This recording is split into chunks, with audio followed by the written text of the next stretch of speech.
Let's check. Give it 10 seconds.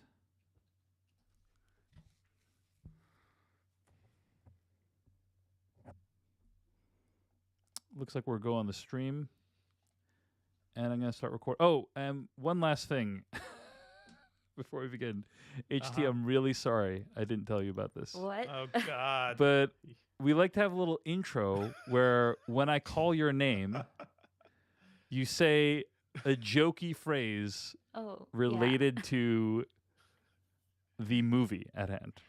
Yep. Can be anything from 1 to 10 words. Way to spring this on her. Wow. Yeah. You really need to have that as part of the initial. I've been a inviting guest to the on this show thing the entire pitch. like 5 times now, and you've never sprung this on me before. Well, Like, it's we're changing it up to keep people awake. I mean, you know? HT is really suffering because she agreed to do the whole episode. We usually just bring people in for the review, so no good deed goes unpunished here. Oh gosh. So, do you have just like literally any kind of? I have some free ones for you if you want. Oh, you yeah. You can make a Cora joke somewhere in there. Like, clearly, like there's a lot going on. There's a lot you could do with this movie. What, like Cora and the last? Oh, just kidding, Raya. Yeah, exactly. Terrible. I liked it better when her name was Cora. Yeah, Yeah. great. Yes, something like All that. right. All right, Yeah. everyone have something? Yeah. So I'll call your name, and then you'll say the jokey thing. Okay? Okay. Sure. And sorry for springing this on you. I'll work on that in the future. Okay. Okay. Here we go. In 3, 2, 1. Oh, sorry, I forgot. When I press this, it gives its own countdown. So I'll count 5, 4, and then press this. Okay, here we go. 5, 4, 3, 2. Here we go. Hello, everyone, and welcome to the Slash Filmcast. I am David Chen, and I wish they named real countries after body parts. Joining me today is Devindra Hardawar. Am I the baddest mofo low down around this town? And also... No. Where? Come on. Somebody has to do the show enough. Otherwise, we can't move on. Show enough, Devindra. There we go. Show enough. Jeff Kanata. Babies, monkeys, and dragons. Oh my! And joining us today is a film critic over at slashfilm.com. Welcome back, Huai Chen-bui. I liked it better when her name was Cora. God. Thanks for joining us. I love it. I really HT. like that one. That was a good one. Yeah. I should So- become a stand-up comedian. Yeah. Film critic and stand-up comedian over at slashfilm.com. Thanks for joining us today. Of course, those catchphrases were related to our main review of today, which is Raya and the Last Dragon, which is streaming right now on Disney Plus. I think as part of their premiere package, like you have to pay an extra $30 to Yes, rent. Premiere access. Yeah, premiere Yeah, access. the Mickey Mouse jab to your wallet. We That's have right. many names for this. Yeah. Yes. You And think you have to spend an extra $30? well, You do, I mean, you do. some of us may have received a screener for this movie, you Yeah. know. But you know, others may not have. That's Some of us may have been rejected for screeners for this. it's true. It's so true. project. Yeah. Some of us may have asked to David Chen, "Can I borrow your screener?" and been told, Yeah. "No, you can't," because that would No, be. I also have an email from Mickey M. Mouse saying no screener What's for the you. M stand for? Yeah, that's weird. Mickey Mouse. Mickey maybe? Martha. Yes, Mickey Martha yeah. Mouse. Anyway, we'll be reviewing Raya and the Last Dragon. We'll also bring you some what we've been watching and discuss some Oscar nominations for you. You can find more episodes of this podcast at slashfilmcast.com. Email us at slashfilmcast@gmail.com. All right, folks. This morning, the Oscar nominations were announced. And I want to take some time to just talk about them a little bit. Overall, I gotta say, these are some pretty good movies. These are some pretty Not good bad. movies. Not bad, yeah. Not a bad take in terms of Does it- movies. Feel a little bit like the Oscars are less than, though? Just because we haven't seen a movie in theaters in a year? I don't know. I understand. I understand the impulse behind that, Jeff, and I think you are right to some degree. Here's my reaction to that. I would say a couple things. First of all, I think in general there's been a kind of bifurcation going on between what does well at the Oscars and what does well at the box office anyway, right? So Sure. the biggest movies of the year at the box office in general over the past, like, let's say decade have not been the movies nominated for Best Picture, which is kind of a bummer. And also why the Oscars ratings have dropped pretty much year on year for a while now is because most of the movies that are listed here, a lot of people just have not seen these movies. So Best Picture, you got The Father. By the way, Devindra, this is the movie I was going to suggest we review in a couple weeks. The Father. I'm intrigued now. I've heard it's excellent. I've not heard anything about this. I've heard it is excellent. So maybe we'll do that. I just got a screener for that one. Excellent. Actually, Did you in the really? mail. Yeah, thanks to SAG. Oh, excellent. Okay, well, there you go. See, There Jeff, you go. You're getting screeners now. You're a Mr. Yeah. Manager now. You're the How much? captain Wait, now. just curious. How much does The Father cost to stream? Less than $30. Is it I think $30? it's closer to 20 is my guess. So I guess I did still end up on top on this one. Yeah. So Mhm. no, thanks for pointing that out. Okay, other Best Picture nominees: Judas and the Black Messiah, Mank, Minari, Nomadland, Promising Young Woman, Sound of Metal, and The Trial of Chicago 7. Now, many of those movies are awesome. Arguably all of them are awesome, but they're also not necessarily movies that a lot of people have seen. And if they had been released in theaters, I doubt they would have, like, any of them would have cracked Sure. 100 million, you know? But listen, the movies are still big. It's the screens that got smaller. Indeed. It's true. It is very true. Maybe do you Judas think- Judas and the Black Messiah could have had, like, box office That potential, I would've think. I rocked, think that could have done yeah. well. Yeah. Here's a weird hypothetical for all of you. Yeah. If there had been no COVID and we had been, movies had been released, I think most of the movies that were delayed or have been delayed are those big budget tentpole type films Right. that are, they wanted to make a lot of money in the movie theaters. But even having said that, do you think the same movies are nominated for Best Picture in the hypothetical world where the normal release schedule for 2020 had happened? I mean, James Bond had a shot, right? Like Cary Fukunaga. I don't know. I Tenet don't was released think in theaters, yeah. and it's got virtually nothing. Yes, The that's Oscars. true. That's true.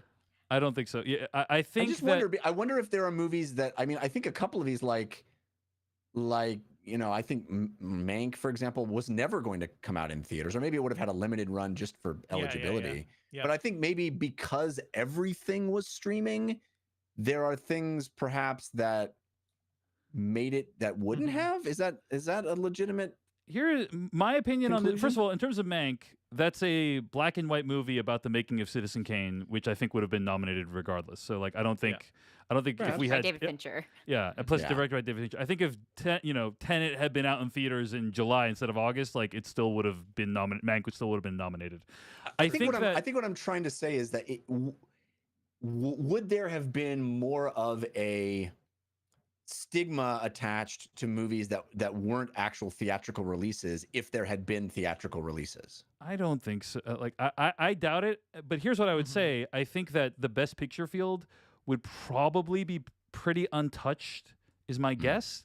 However, you might see a bunch of these big budget movies that didn't get released take some nominations in some of these sort of below the line categories, like visual effects or film editing or sound editing.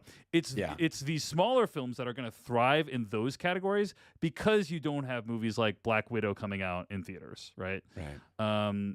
That's kind of my assessment. Like, I guess I'm struggling to think of like what other big movies were pushed that might have been Best Picture, and I can't. I just don't think Fast 9 was gonna be nominated for Best Picture. You know what I mean? Yeah, I I think you think- guys I are think really you're right. undervaluing Dune. Yeah. Oh yeah. Ooh, No, that's a good perhaps one. Dune. That is a good one. That's a good one. Yeah. Anything else that we think might have made the list? But basically, I think overall, Jeff, people want to put an asterisk next to this year's list, and I think it's somewhat justified, but also like we shouldn't necessarily undersell the accomplishments of the films that have been nominated this Of course year. not. You know No, what I mean? I don't intend to do that. I'm just saying, as a fan of the process, I'm curious in this hypothetical world that never will be and never Yeah. was, if there would have been any difference. And I think you make a persuasive argument, but also it feels to me like a celebration of the cinema experience. The Oscars to me have always been, because I am old enough to have been, stuck in my ways that movies are in a movie theater, and I think there's a generation that just doesn't care as much, and perhaps to me it feels a little asterisky when it perhaps doesn't deserve it. Let me throw a few other ones out there. Let me throw a few other ones that might complicate what I said. HT, I think Dune is a great mention. Eternals is going to come out in November 2020. I'm just really curious what would have happened there if that movie had come out and Nomadland had come out. I'm curious about that one. I'm curious about like if movies like First Cow, which is a great film, had like a really successful run at the box office, like whether that might have improved a movie like First Cow's chances. And then the only other one I'm looking like over all these movies that might have been released in 2020, the only other one, I guess ones, right, that I feel like, maybe, would be In the Heights, the John Chu musical that's coming out this summer, and also The French Dispatch, the Wes Anderson movie that was supposed to come out in July of 2020. Was West Side Story supposed to be 2022, or I think that was originally like Christmas of 2020 as well. So Spielberg doing West Side Story feels like right, that would've that's eaten up also a potential. So Yeah, you're more right. of like an art house one, but The Green Knight was also supposed to be a release from A24. Oh, they really held that until they could possibly put it in theaters, right? Yep. Finally. And I mean, I think we all know Mission Impossible 7. No, I'm just joking. That movie was never going to come out in 2020. No. But yeah. So, Jeff, I would say there's a handful of movies that maybe at the edges, if they've been released in 2020, they might have had a chance at contending on this list. But I'm not like, it would have been a whole different set of movies. You know what I mean? Like that's not how I feel about it. Yeah, So- I was just more even thinking not just that other movies would have made the list, but that it would have. I guess it doesn't make much sense when I'm asking, but it felt like to me like perhaps there was these streamed films that would have. I think maybe the Academy would not have awarded as highly if there were non-streamed films. Everything's a streamed film. There are probably a couple ways you could flip this too. I wonder if like Mank is the most nostalgic movie I've seen, about the nostalgia of Hollywood and movie making. And I wonder if it would have like swept up so many goddamn nominations, if there were other bigger competing movies. I don't know. Well, nothing the Academy loves more than Mhm. movies about movies, right? Yeah, and last year we had, Netflix really goes hard with its contenders, as we saw last year with The Irishman getting, I think, also 10 nominations and coming away with no awards. But they really invest in their campaigns for their movies. Yeah, they really they've spent like hundreds of millions of dollars, and they have not yet come away with the prize yet. Please like us. I don't think this Mank has a chance this year, but we'll see. I'm skeptical whether it's going to win, but then again, The Artist won a few years ago, so who knows? So yeah, I hear what you're saying, Jeff. Like in an environment in which Mank might not have had as a robust theatrical release as some other films. Like Trial of Chicago 7 was supposed to come out in theaters, right? And so in a year where like it was not as robust theatrically, like how would Mank have done? I think it still would have been on the list, but maybe there'd be other movies on the list. We'll never know. But I hear what you're saying, and it's been a weird year. So that's for sure. On this list of nominees, there are just a lot of great movies, right? And some really huge milestones. Apparently, this is the first time that an Asian American actor has ever been nominated for Best Actor in the history of the Oscars. That's insane to me. And yeah, that's 2021. Huge. We're still doing these like very, very like. This is not a small group of folks. Thank you, Devendra. Yeah, Stephen Yeun in Minari, and also great to see Riz Ahmed in that category for Sound of Metal, as well as Chadwick Boseman getting a posthumous nomination for his work in Ma Rainey's Black Bottom. I think if you had asked me, I would have guessed that someone from Crouching Tiger had been nominated, but. Yeah. That movie had a ton of nominations that year, didn't it? Yeah, it did, and it won Best Picture. Am I right about that? I think so. Did it win Best Picture? So yeah, it's wild that it's taken this long.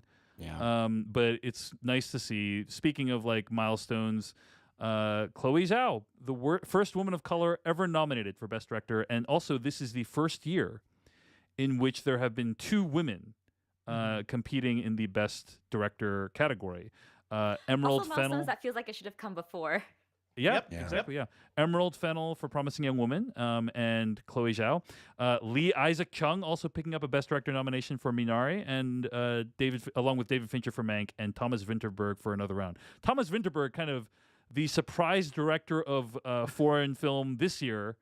For Another Round. I don't think that movie really has any chance. It wasn't even nominated I do for. wonder, because I remember you were a little lukewarm on Another Round, Dave, and all I see as people talk about this movie is like, award, give this movie everything. I wonder if this will be kind of a surprise this year, even. I don't know. I don't think there's no chance, dude. There's no chance. There's I mean, not saying Best Picture, but I mean, it'll take away the foreign language Yes. of international. Yes, feature, there's for no sure. chance it's going to win Best Director. There's no chance. No matter who wins Best Director, Emerald Fennell still wins Best Name. I don't disagree. I don't disagree. That's a great name. Reminds me of Delicious ruby. Thomas Vinterberg reminds me of last year. Pavel Pawlikowski was nominated for Best Director for Cold War, and to prove they watch subtitled movies. That's why they do this. Yeah. Was it last year? Maybe it was a couple years. In the last couple years. That was a couple years. Yeah. Yeah, but that was an awesome movie, by the way. Cold War.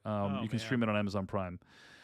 What else in these categories? So you guys see, I have like these show notes, right? I've written some of my observations about these nominations, and I've written, quote, "I guess no one directed Judas and the Black Messiah." Because there was no best. Existence. It got tons of nominations, but it did not get nominated for Best Director, which is weird. I guess no one directed the Black Lead movies that were also highly nominated that year either, because there were no Black directors. Virginia King, Shaka King. Yeah. Nothing for Spike Lee, of course. Also, how is Daniel Kaluuya a supporting actor in that movie? That was my next observation. Is I guess there was no main actor in Judas and the Black Messiah. or did they like just say, are they both for supporting? Yes, it's Daniel Kaluuya and Lakeith Stanfield, both for supporting actor. They're supporting each other. They're supporting each other. It's a mutual support. And that's the main lead actor. I do wonder if like that's a thing where that's kind of what they push for, because not to like give one actor more leverage than another, because Lakeith Stanfield is in more of the movie than Daniel Kaluuya. The entire movie's through his perspective. Like, it's hard to make the decision who is the lead in that movie, right? It's such an arbitrary distinction. Anyway, it is. Yes, absolutely, 100%. Yeah, 100%.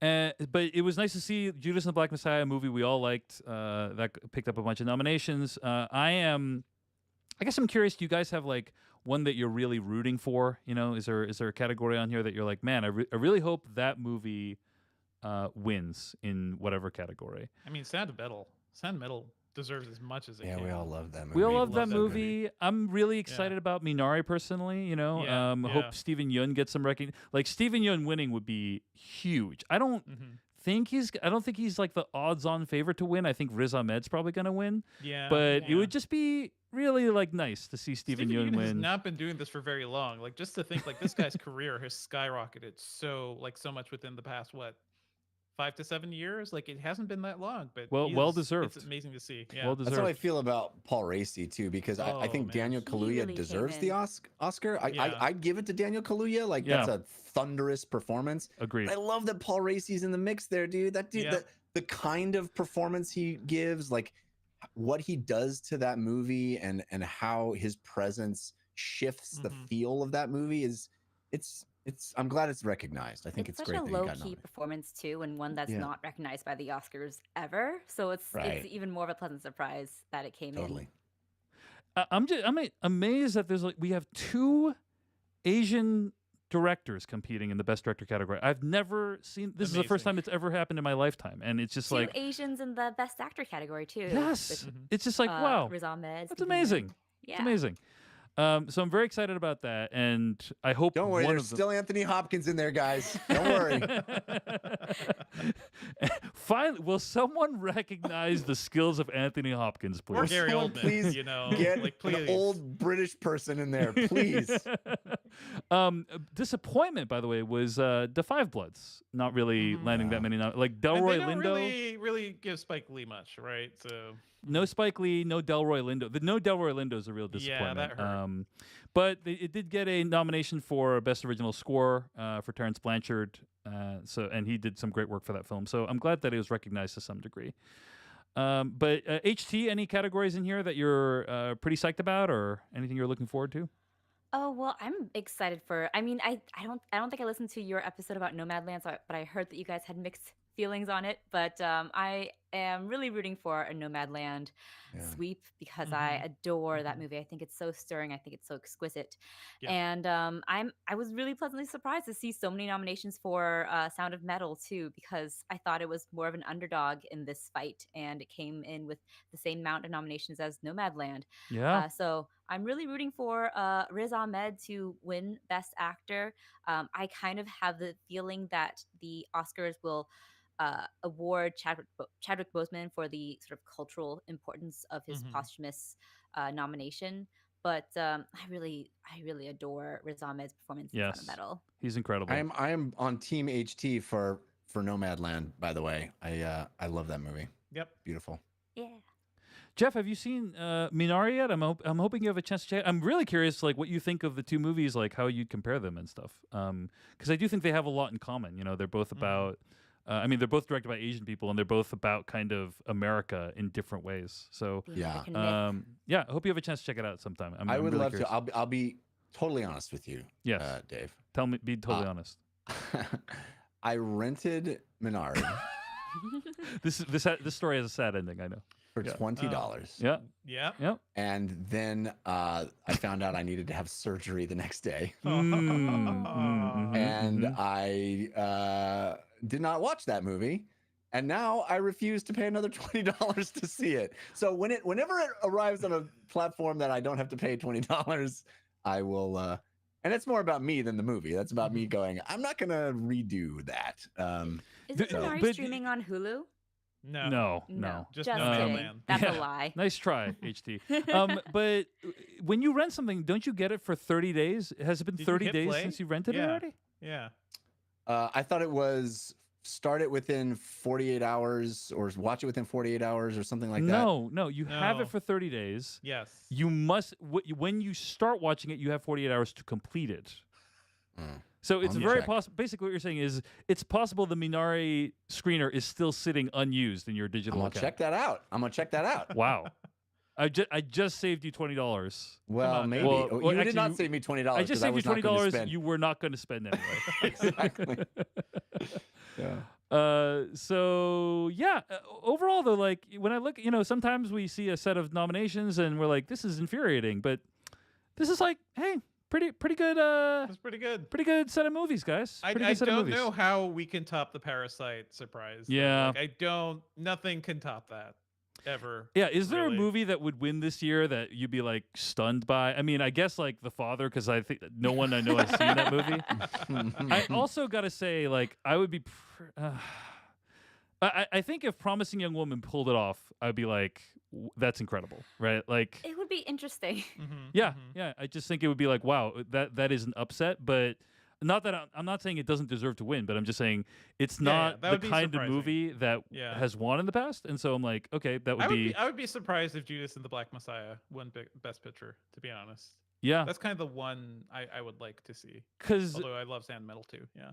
I think there- Sound of Metal should win. I hope it wins. yeah, I mean that's the one I'm really rooting for is Sound of Metal.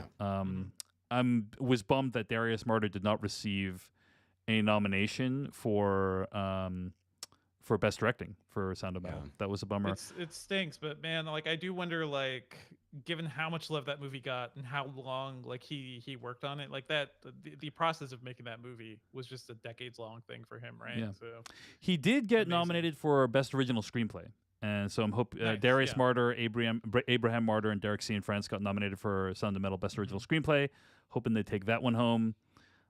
So yeah, I am. That's the one I'm really rooting for. But is there a movie you guys don't want to win anything? Like, what do you What are you like cursing? I don't want to hurt. I I'm know not your cursing answer, anything. Davintra. Yeah, I'm not even gonna say. Not It's not no. cursing anything, but and I don't want to upset Jeff Kanata, but like, to me, Trial of Chicago 7 would be. I mean, Oh, I agree Absolutely. with you, Absolutely. Dave. yeah, Trial of Chicago Absolutely. 7 or Mank, I think would just be like. Yeah. My reaction if those movies won would be those movies won because they kind of, not because they are the best films, but because they kind of For pull on the. They are of the topic and of the type of film that typically win and are like calibrated to win with the Academy. That's kind of my reaction. Mank, I at least appreciate the craft of it. Yeah. Mhm. And I think the performances are great in a way that they're not as showboaty as the Trial of the Chicago 7 performances Mhm. are. And I think it's hilarious that Sacha Baron Cohen got nominated for his performance in Trial of the Chicago 7, which is a bad performance, especially Yes. compared to what we see in Borat's subsequent movie film. Like that was, I mean, it's a Put funny Borat thing to in Trial of the Chicago 7. That would have been better. Yeah. Honestly, I actually think so. I think he gives a Yeah. better performance than Borat. But yeah, everyone is just acting with a capital A so much in Trial, and it just feels so typical that Academy wouldn't nominate it. Best actress think in it has- support. Sorry, I go think it ahead. has Jeff. about zero chance to win anything, personally. I but think it has a chance. I think It it has a really chance. does. It I, has I thi- think a I chance. Mank has Yeah. a chance, but I don't think Trial of Chicago 7 has a chance. You are right. I think like seeing who was nominated for best director and comparing that to who was nominated for best picture is like pretty instructive in general. Uh-huh. Like Yes. I feel like one of the best picture ones that the person who direct like wins best picture will have been nominated for best director. Mhm. It It's tends to be the case. it's fairly Guys. rare for there to be a split like that. It has happened, but it's fairly I rare. have a worst case Mm. situation hypothesis. And And what's this is that? actually one that was put forward by Jacob on Slash Film Daily earlier Yeah. today, so I can't take full credit for it. But in the Best Supporting Actor category, we have Lakeith Stanfield and Daniel Kaluuya, both tremendous performances from Judas and the Black Messiah. What if they split the vote Yep. because of being from the same movie? Mhm. Paul Raci, incredible, goes too under the radar, and ends up going to Sacha Baron Cohen. For the Trial of Chicago Well, you're, 7. I you're, could- I you're could see discounting it. Leslie Odom Jr., who is Yeah. very Yes. good. Also, Leslie Odom Jr., very good, but also more of a low key movie. Yeah. One Night Yeah. in Miami, one that's Yeah. kind of gone on the radar. I cannot see and- that doing anything. I in mean, that Sacha category. Baron Cohen did amazing in Borat. His performance in Trial of Chicago 7 is by far the worst performance out of that category, right? In my opinion. Yes. So that would be a disappointment. I will say that the best actress in a supporting role, the one that I would love to see is Yoon Ye Jung, who is Yes. was the grandmother in Minari. That would be incredible. Oh, she's great. See her when she's 73 years old, and it'd just be like, wow, amazing to see, a respected Asian elder win in that For sure. in that category. And I would be pretty disappointed if Glenn Close won for Hillbilly Elegy. How? I think. Oh, Glenn yeah. Close. Did you see The how, queen. did you see Like, how she- unattractive she how? was willing to be? Oh well, yeah, you're right. It's the Oscar formula, the linear relationship between more unattractive and higher chance of winning Oscars, right? Yes, yes. But also, Glenn Close has like an instant like handicap. Like she is immediately pushed ahead. Of Yeah. everybody, no matter how Exactly. bad the movie is. so- Exactly. But overall, Yeah. not a bad set of nominations. Good job, Academy. You didn't do something extremely horrible this year. Well done. Well done. If Not yet, somebody not had yet. told you that the woman playing Borat's daughter in the Borat sequel was going to be nominated for an Academy Award at the beginning of 2020, I would have would you have- said, well, at the beginning of 2020, you're right. I would have Right, been yes, pretty yes. shocked. At the end of 2020, I'm like, that's extremely well deserved. After Right. seeing No, I it, said I'm at like, the give this beginning of movie 2020. everything. Yeah. Yeah. yeah, No, but fair in enough. February 2020, when we're all like hanging And by out, the way, you know, this thing called coronavirus is going to happen. no. I'm using. If I have a time machine, I'm going back to tell you about this Borat thing. Good use of the time machine, Jeff. Good use. Anyway, those are some of our thoughts on the Academy Award nominations this year. All right, folks, let's get to what we have been watching. So I will begin and talk about a couple things. And I'll start by mentioning that if you want to share with us stuff that you want us to watch, just use the #/tag on Twitter. And we will investigate that and check out your advice and probably take your advice. Again, that's hashtag and then the word /tag. if you want to suggest things for us to watch. And of course, if you're out there, you're listening, you want to see what other people are recommending, #/#. Okay. So, Search Party, we've been talking about it for the last 18 weeks, I think, on this podcast for what we've been watching. This was the week that I finally decided to start watching it. Yes. And congratulations for introducing it into your life. And, welcome to the club, Dave. This is a show that's streaming on HBO Max. Again, it's Search Party. And my bubble mate, Carter, is addicted to the show now. We literally, she said, "Hey, David, when are you done podcasting on Monday night?" And I told her, and she's like, "Okay, we're watching more Search Party after you're done podcast." So literally, after I finish recording, we're gonna watch more. We got 8 episodes into season 1.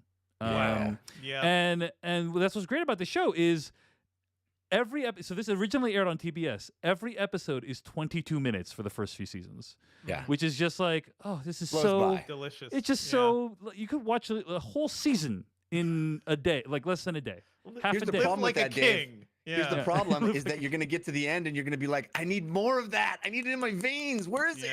Yeah. So Search Party, it's enjoyable. It's funny. But it also has people in it. It's populated almost entirely by people that are reprehensible. Oh, yeah. And there's no one. The annoying hipsters. You know, it's a very specific type of person I try to avoid in New York because this show is all about New York stereotypes of Williamsburg hipsters. Right, that is the entire show. But now, a year away from New York, I miss my hipsters. I miss them so much. I think they're doing great, Devindra. I was out I don't know. in I miss Williamsburg them. the other day. I wanna go back to like a coffee shop and see them like get angry about stupid things. It was super windy, and this girl was wearing a crop top, and it was 30 degrees, and I was like, "What is happening here?" Still more clothing on her top than on her face. Over, no mask. Oh yeah, no, she had a mask, but she had a crop top on too, which was hilarious. Well, the good thing, Dave, is that this show knows these people are horrible, and it will punish them. Okay, do not fear about that. All right. I'm looking forward to bad people getting their just desserts. But it's really very funny, is what I would say. That's the thing keeping me going. I don't really care about the mystery of what's going on with the person they're looking for or anything like that, but I'm enjoying how it captures a lot of the painful awkwardness within these interactions that people have. I really, let's report back when you're in season 2. And 3 and 4, because dude, there's so much ahead of you. It's great. Yeah. Awesome. All right, cool. Well, that's Search Party season 1. I've been checking it out. I also attempted to watch a movie called Cherry. Have you guys heard of this movie? Yes. I will be watching it at some point because of the abjectly terrible reviews. This is and let me just say, infuriating is not the right word, but there's definitely this thing where when I suggest movies that get terrible reviews, Devindra's like, fuck that. But when it's a movie that's Devindra's idea, all of a sudden he's all about it. This movie, Cherry, I seem to recall a lot of resistance to Gods of Egypt, guys. But was that not? It wasn't directed by a team who directed the biggest blockbusters we've ever seen successfully. Like they did the impossible with the Avengers. Surely they could handle a tiny little crime movie. Sure, you would think. Jeff, a few months ago, I was talking about. What is it? I Know This Much Is True, the HBO Max original starring Mark Ruffalo playing twins. And I brought up the analogy of that's I heard from Extra Hot Great podcast about going to a buffet and getting all these different kinds of foods that don't go together. And I don't remember if it was Extra Hot Great or you that said it, but it was you're picking up quesadillas, you're picking up ribeye steak, you're picking up gummy bears, you're putting them, you're loading them all on your plate, and it's like these things don't go together, this doesn't go together. Why are you putting all this stuff together? That's how I feel about Cherry, the new movie by the Russo brothers that's streaming right now on Apple TV Plus. And in this case, it's less about plot mechanics and more about filmmaking techniques. This movie has literally every single filmmaking technique known to man. And so literally like anything you can think of, just name it, it's in the movie. So slow motion in the movie. POV shot from Tom Holland's anus. It's in the movie. That Oh, was going to be the Lord. second thing I bring up. So I'm glad we ranked them in order of We're really Jeff's getting those mind. drone shots, You- like really locked in. Drone these shots, you know days. that bullet time thing where like everyone freezes but the camera moves around, like that's in the Yeah. movie. Tinting scenes a specific color, that's in the movie. Just all kinds of camera, the camera movement where they like do like the 360 rotation, you know, that's in the movie. Like every The Avengers single movies thing. just broke them. They can't just make a movie, right? It has to be balls to the wall, everything. I Yeah. mean, isn't this what happens when you give two guys who are barely out of film school a big blockbuster project, or put them in a medium where any type of stylistic flourish gets them like tons of appraise and applause? Like that's kind of what happened with Captain America, the Winter Soldier, and what kind of happened with their episodes of Community, where they showed off their stylistic directorial flourishes, and then they're like, wow, they're the next big thing. So agreed, HT, and I think that I think there is something to the idea that like probably Marvel prevented them from doing a lot of things they want to do, right? Like For sure, probably for sure. they were Yeah, really yeah. reined in, and so they're like, whenever they went to Kevin Feige, he's like, "Can we please do a slow motion shot?" He's like, "Nope." Can we please jack up the color grading on this? The contrast is just so low. Nope. And it's like, okay, now that we're writing our own ticket, we're making literally anything we want. Somebody tweeted out this artist statement by the Russo brothers on Apple TV. I haven't been able to verify if this is true. So maybe someone will write to me and say this is not actually on their artist statement. But according to a random tweet I saw, they said, quote, the following by Cherry, quote, as filmmakers, we have always been compelled to disrupt form and defy expectations. We're devious by nature. We poke at fun at subjects, genres, and ideas as much as we examine or pay homage to them. It's intrinsic to our fatalist sense of humor and to our determined commitment to life as a prosaic exercise. It's what has allowed us to craft a singular career path devoid of external influence. Choosing to follow up the sentimentally elegant 400 blows with the absurdist shoot the piano player, Francois Truffaut said, I took my pleasure as my only rule of conduct. As young filmmakers, that quote became our engine. Cherry is yet another example. These are the films that inspired us to push the limits of how we constructed its darkly comic tale, end quote. So wait, So Dave, you saw this on Apple TV Plus, and you didn't see this little artist statement when you watched it? no, I don't know where this was because I watched it on the through the screener's website, so I don't know where this statement is.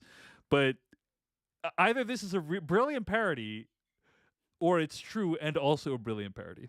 Let's just put it that way. I think the thing that's challenging about Cherry, which by the way I'm going to acknowledge, is a film I have not finished. Is which I never do this. I never talk about a movie I haven't Sometimes finished. you gotta take a break. Sometimes you gotta yes, that's tap right. out. The movie is, by the way, the movie I should point out is 2 hours and 10 minutes long, and it has absolutely no business being that long. But I have not finished it. I'm like about halfway through it, and the thing that really is challenging about this movie is it has all those stylistic flourishes that I mentioned, but the movie is supposed to be a gritty PTSD drug addiction story. And they just, to my opinion, like all those stylistic flourishes are just very incongruous with that kind of movie. It seems like a poor choice. Feels like the wrong tool to tell that specific story. You know what I mean? We should take a pause here, Dave, because Jeff is trying to get back in. So Okay. Yeah. check our text. Should he reconnect to Zencaster? Should he refresh? I don't know. Yeah, try refreshing. Okay. And we probably lost all his early audio, I guess. I have a don't know. backup, so Okay, good. Yeah. we have 2 backups. You'd think like Zencaster would have I don't know, have a way to deal with this because this is a common problem. Yeah. Yep. Hey, here. Hello. Hello. I have no idea what happened to the recording. Okay, let me just. I hope I have the backup. So why don't we do this? Let's when we get to the review, let's restart. Okay. Just in case we for some reason have lost this one. Okay. Okay. All right. So I was just saying.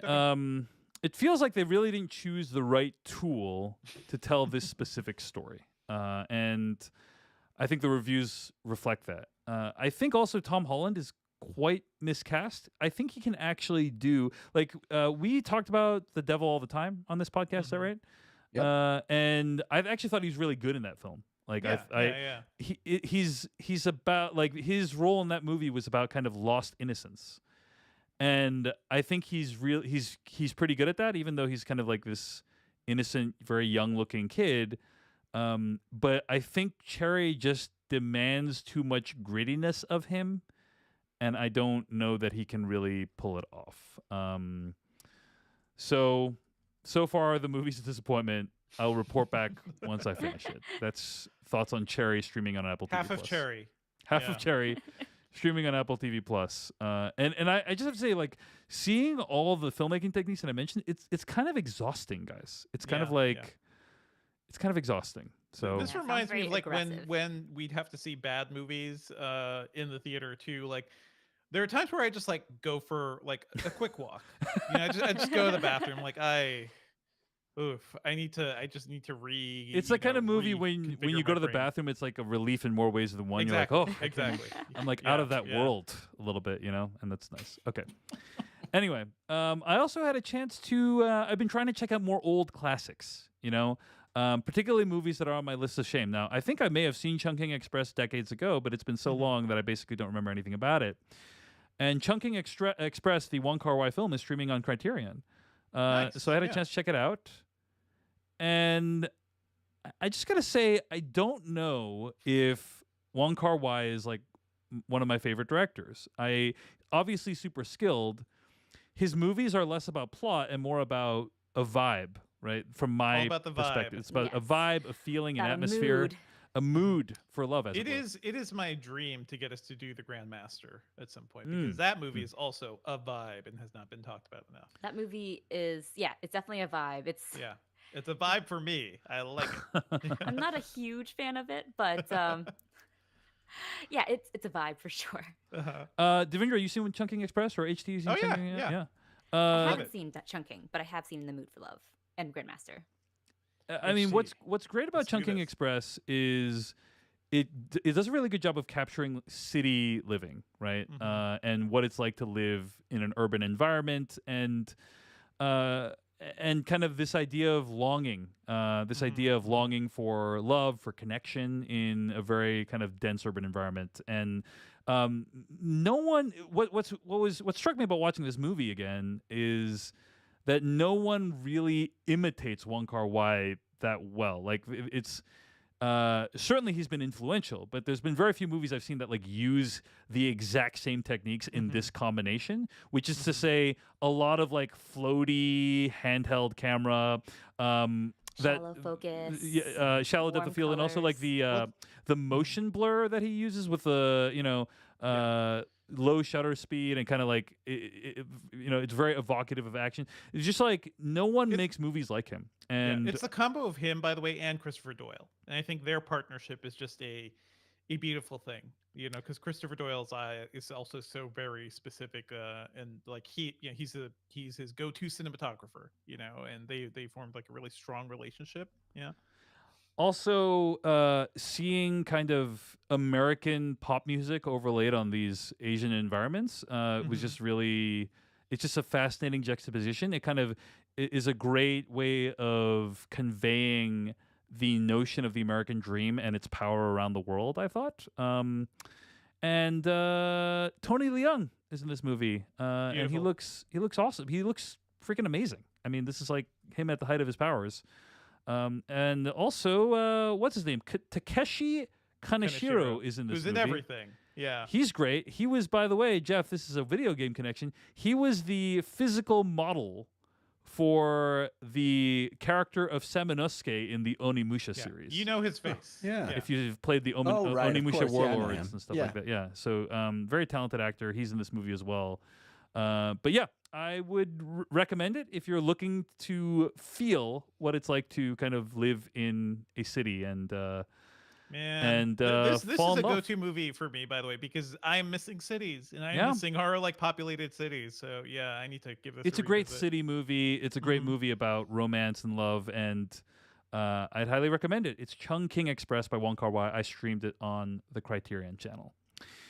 All right, Devindra, you've also been watching Search Party. What season are you up to right now? I feel like I've lost track. I feel like I'm on to season 4 now. So I've finished season 3.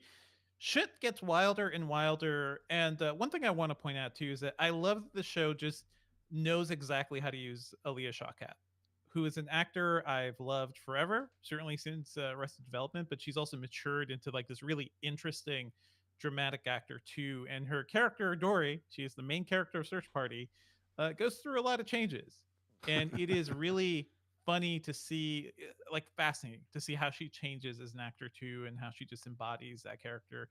And I love her. I love her. And I love that this the show also doesn't shy away from like her, or she is half Iraqi. It doesn't shy away from her parentage or anything too. So I dig all that. Yeah. And you've also you finished The Expanse as well, Devindra? I have finished The Expanse. It is it's very good. That's really all I can say. There are things that happen in the last season of The Expanse that I've never seen before in any sort of space drama or sci-fi drama. And this is a show that just does such a great job of building up everything you've kind of even like season 1 stuff that you may have like had to suffer through. It does build up all of its plot points in a very novelistic way. I feel like this season is doing the stuff I wish the last couple Game of Thrones seasons did, and whereas those shows never, especially the last season of Game of Thrones, felt like it didn't really pay off the characters or the world or everything it built. The Expanse is all about that payoff. So stick with it, everybody. Certainly the advice to get into season 2, I think, is a very good one. But goddamn, this show is just so good. Cool. The Expanse is streaming right now on Prime Video, and Search Party streaming right now on HBO Max. HT, tell us about what you've been watching this week. Ooh. I've been watching one thing that I feel like Devindra might be familiar with. I've heard, yeah. Yes. Oh, actually, I think I tweeted about this and then I said you should watch it. I can't Mhm. remember. No, this is another thing. Never mind. Just kidding. Anyways, what I've been watching is Ongaku, Our Sound. It's an anime film directed by Kenji Iwasawa in his directorial debut that is unlike any other anime film I've seen. For one, it's a combination of hand drawn animation that's incredibly simple, these abstract backgrounds that look like they're either watercolored or just like sketched on, with character designs that look like they're straight out of a comic strip from, I don't know, the 1950s or something. It's like a cartoon, and they're also rotoscoped, which is such a fascinating and weird and uncanny thing as you're watching it, because I didn't realize at first that it was a completely rotoscoped movie. It's basically like these really flat type of characters that again you would imagine in a comic strip that move with the weight and the feeling of real people, and it's very bizarre, which kind of lends to the bizarreness of this whole movie, which is the movie itself is it's like the plot is very simple. It's about a trio of delinquents, of high school delinquents who find themselves in ownership of a stolen bass guitar and just decide on a whim to start a band. And they don't know how to play music, how to read music, how to write music, but they steal a bunch of other instruments, including half a drum set and another bass guitar. And they just start playing and they realize that this is their calling. And they run into another folk band who hears their music and deems them the new rock gods and asks them to play in a rock festival at the end of the year or something.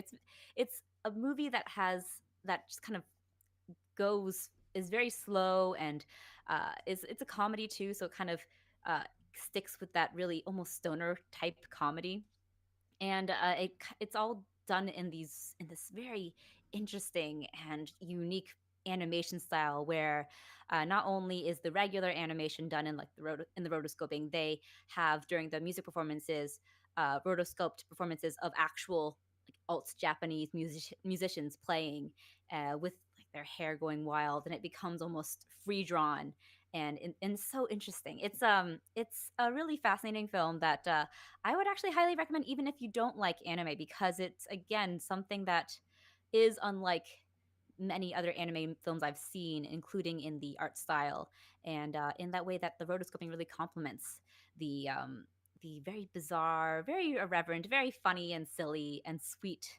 uh, putting a band together movie. All right, that's Ongaku R Sound. So I'll spell that out: ON-GAKU :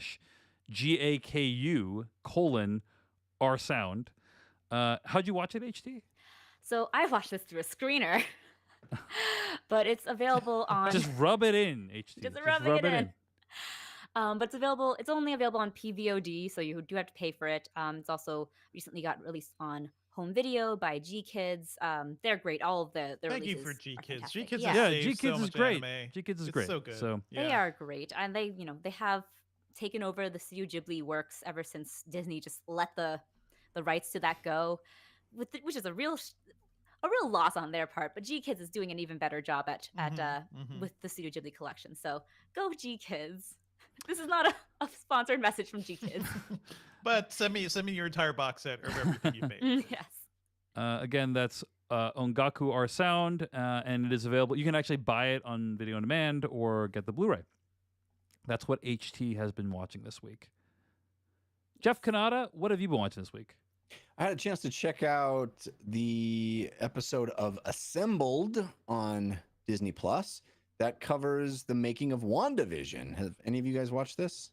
No, I've heard about it. It's No. kind of the thing people have been talking about since WandaVision's over now. It was released like right after the finale, right? Of Yeah, WandaVision? it's an hour long, fairly in depth, full of spoilers. It assumes that you've watched the entire season. Are you going to spoil WandaVision right now, or are you going to? I am not. Okay, cool. But I wanted to give fair warning to folks. If you're in the middle of the show, don't watch the making of.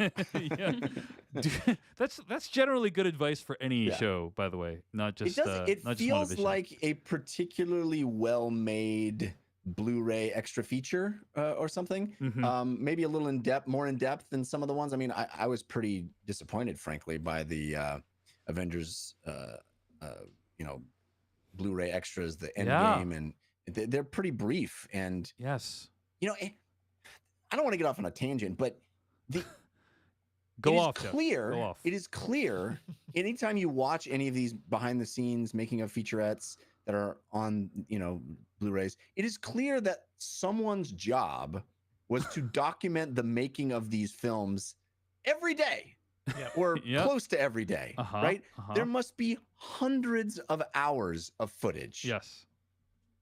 In what universe do you make a 20-minute featurette out of that? You know what I'm saying? Like, Yeah. I want to see that. And what is that footage for?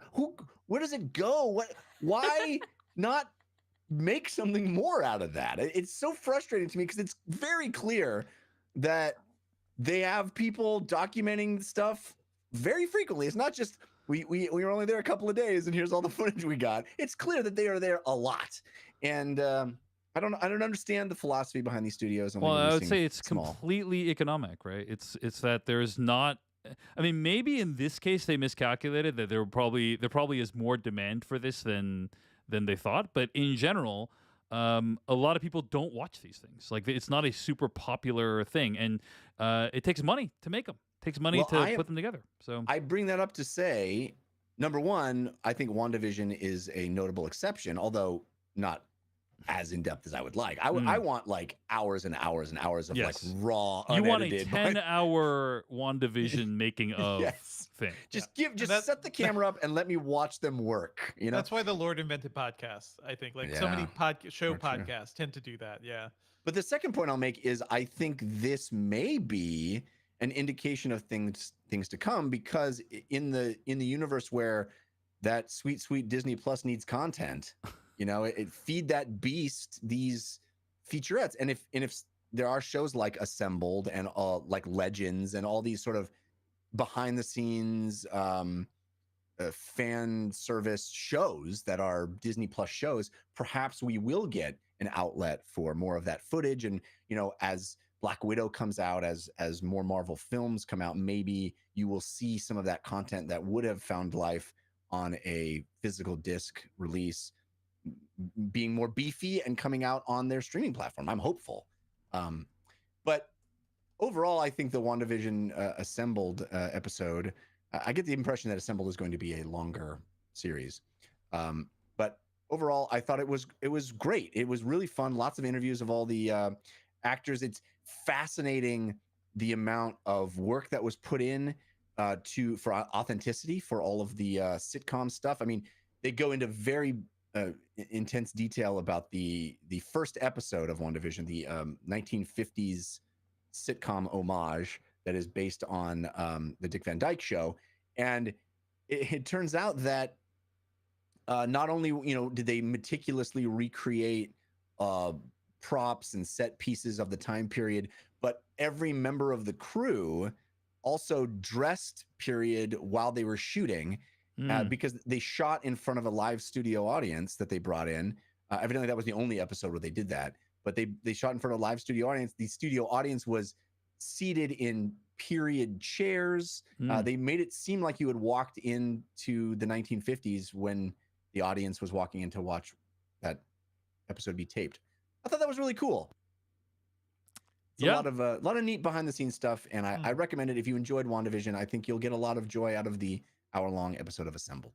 It's Assembled, streaming right now on Disney Plus. I've heard great things about it, so I'm looking forward to checking it out. Quite good. I share your frustration about the lack of special features, particularly like the Avengers stuff. So it gives you like a snippet, and you're you see like literally like a 3-second clip of them like in front of a green screen. I'm just like, dude, I want to see how this was shot. Like, I want to understand how this was made. The biggest film of all time. Just compare it to Avatar. Which had a really healthy, documentaries and other behind-the-scenes special features. Speaking of which, the now returning and still champion of the world. Yeah, that's what we're talking about. Avatar's back, baby, back on top. Avatar relevant. Has overtaken Avengers Endgame to once again become the top grossing movie of all time, because it was re-released in China. And China was a big property. Avatar is a big property in China, and it's not like there's a ton of like new American films to release in China right now. So the shock to me was that it only needed $3 million to go back on top. Like it made $3 million and change in China, and it brought it back on top. I didn't know that it only lost the title by $3 million. That's very small. Well, it's not as if Endgame is never going to make it back to theaters. So this is going to be a very annoying back and forth for as long as we can. This is going to be extremely irritating. Yeah, extremely irritating back and forth that you're going to hear us discuss over and over again on the podcast. So it's as if it is strap in, folks. One might consider it to be relevant to the entire movie culture, is what you might say. One might say that. One might say that. Of course, a couple thoughts. Number one, Fox is owned by Disney now, so it's just which one of Disney's properties it can become more successful. That's basically what we're talking about now. Like, even back when it was owned by Fox, it was barely an interesting competition between these multinational conglomerates. But now it's even less interesting. However, yes, Jeff, this must have given you a spring to your step when you saw it was back. And I would like to actually, Jeff, let me ask you this question: Avatar or Avengers Endgame, is there one that you actually prefer to be on the number one of all time? How dare you give me that Sophie's choice? How dare you? I think my heart is still with Avengers Endgame. I mean, I'm a Marvel zombie from way back. I would be stunned if you didn't say that. So really, deep down, this is a crushing disappointment that Avatar is taken. It tickles me by how much it forces you to talk about it. You gave Jeff the choice of everybody on the desert planet, basically. What will you sacrifice? Yeah. I also would like to point out, Mr. It's annoying to topic. You brought it up. I didn't bring it up. Oh, dude, I'm the one. Yes, every wound that I have is self-inflicted, Jeff. Yeah. So there's no. I was not at all trying to blame you. I was warning our listeners. You will hear us talk about this for another 35 times in the next, decade years, or so, however long. But guys, Avatar 2, theoretically a thing that is still happening. Oh yeah, baby. It's gonna save cinema. We have been talking about Avatar 2 for almost as long as this podcast has been happening. Yep. Which is over a decade at this point. There's been Yeah. children, there's teenagers who weren't born at the time that we started talking about Avatar 2. Yeah, we Was become Avatar one of your parents. first reviews? It was. It was Yeah. one of our Was first it? reviews. Mm-hmm. Yeah, I remember seeing it at Comic-Con. So Yeah, did we Uh, sit next to each other, or am I misremembering that? it was mean- Avatar was reviewed on Slash Filmcast episode 81 with Dan Trachtenberg from the Totally Rad Show. Yeah, Good times. At we the gave time, that. yeah. Totally Rad Show gave that movie our movie of the year that year. Mhm. But I remember they showed Largely driven by Jeff, I think. well, all three of us loved that movie, dude. And to this day, I guarantee you, Dan loves that movie. But I remember, maybe you guys weren't sitting next to me. Maybe I'm conflating two different memories. But there was at Comic-Con, they showed Yes, like they showed like 15 20 minutes. Yeah, they showed Yeah. 20 Yeah. minutes of footage. Yeah, Yeah. Yeah. And were you sitting next to us when we watched that? it's very don't- possible we were. I yeah, don't remember. I Yeah. think so. But that was in December of 2009 was when we reviewed that Yeah. movie. So it's been a minute. That's an entire universe ago. That is pre-Trump, pre-COVID, pre-everything. Oh Man. yeah. Avatar 2009. 2's I current can't even release think date. about that. Avatar 2's current release date, I believe, is December 16th, 2022. Okay. It'll So be here it's- before you know it. yeah, I mean it's more like almost 2 years, but yes. Can you imagine? I wonder how much work is left on that, by the way. But I wonder if they could possibly do the Hamilton thing. Just be like, we got this movie here. Need to get people to go back to theaters. Avatar 2 a year early. They've been working on this thing for so long. Yeah. I mean Jeff would lose his mind Yeah. if that happened. I feel like people would go insane and rush to theaters. It's so Oh, rad. HT, I'm doomed us all. are you looking forward to Avatar? I can't say that I am. I'm not the biggest fan of the first Avatar. What? I know. What? I'm sorry. What? How dare I not love the most, Get off the highest podcast, grossing movie in the HT. world? Get off the podcast. Okay. Well, I'm sorry to hear that, but back in the day, Avatar Mhm. 1 was a big deal. And Oh, now yeah, that was before my time. yeah, it was before your time. Yeah, let me tell you a Right. little bit about 2009, HT. We were all Yeah. bright-eyed and bushy-tailed. Yeah, We wore onions on our belts. Yeah. Yeah. because it It was was the such a style at different the time. time. Mhm. Yeah. Some of the best movies of the year included District 9, Where the Wild Things Are, and The Hurt Locker. Simpler times. Yeah, Yeah. simpler times. Okay, Milk, Jeff. you could get milk for $4 a gallon. Okay, Jeff. Assembled is streaming on Disney Plus. What else have you been watching, Jeff? Well, I want to mention this thing because it's pretty cool. If there's anybody out there that has a VR headset, particularly an Oculus Quest, I have an Oculus Quest 2, and I've been enjoying periodically some narrative content on the Oculus Quest 2, not just video game content. One of which is a fascinating series that is in the Oculus store. Honestly, I should have checked, but I believe this is exclusive to Oculus store. Yeah. It may, Looks maybe like, on yeah. other things, but yeah, I think I saw it through the Oculus store. And I mentioned before, there's a wide range of quality of VR video, but this is in the top end of that quality level, and it's something that at Oculus I think funded. It's called When We Stayed Home, and it's a number of short video series that were recorded in April of 2020, right as the stay-at-home order, as the quarantining for COVID was really its most intense. And this is set in a number of cities around the globe. There's one in Venice. There's one in Dubai. There's one in Tokyo. There's a number of them.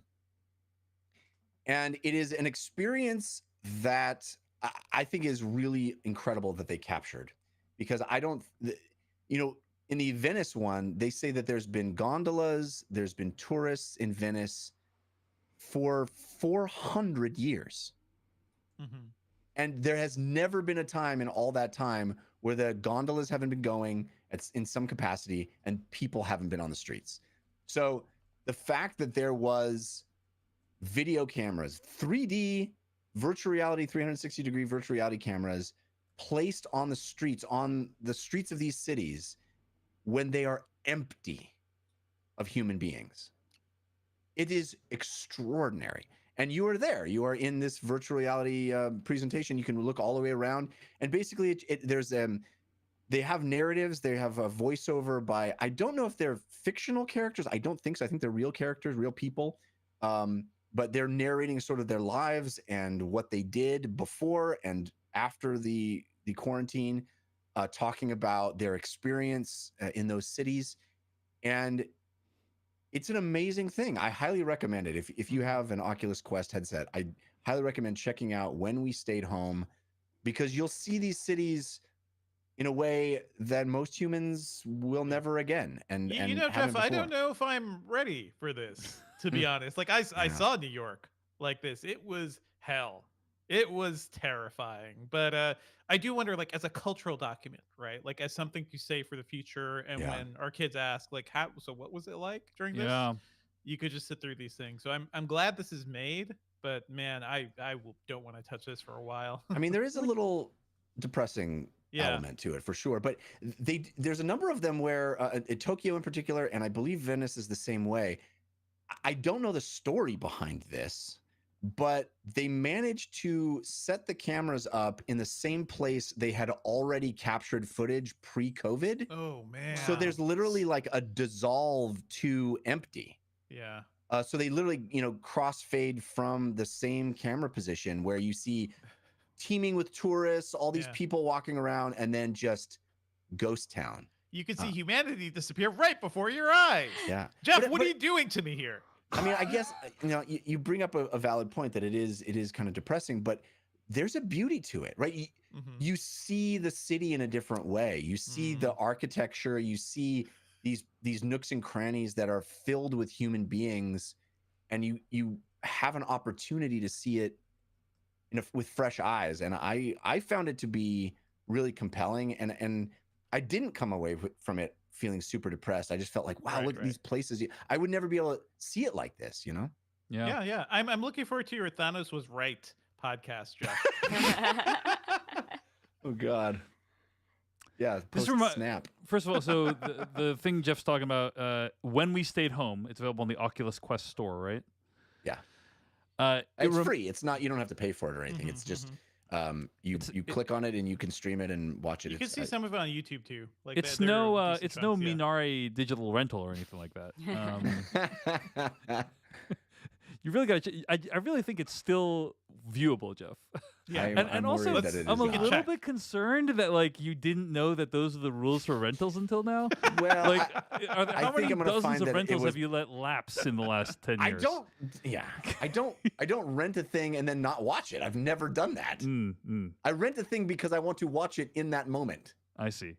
So you're like an impulsive renter, basically. You shoot from the hip when it comes to the rentals. Oh, man.